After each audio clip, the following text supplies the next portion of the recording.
Question number 9.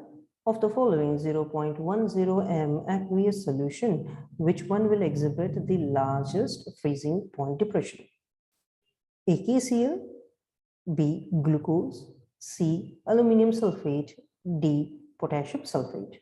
Right. So in order to understand this entire case, first we need to understand that they are asking over here the freezing point depression. So the expression for the freezing point depression that we would give is delta TF is equal to I into what we have is a KF into molar mass. Sorry, it's molality.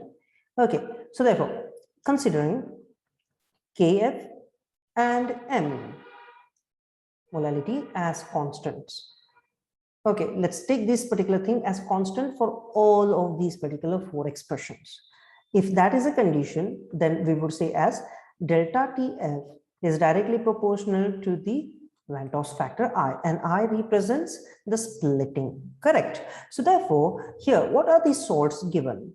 The salts that are given for us is KCl, we have C6H12O6, we have Al2SO4 thrice, and finally we have is K2SO4. Okay, now let's continue over here with respect to the number of moles which we get, or the ions which we get on dissociation. So this would give rise to 2 ions, right?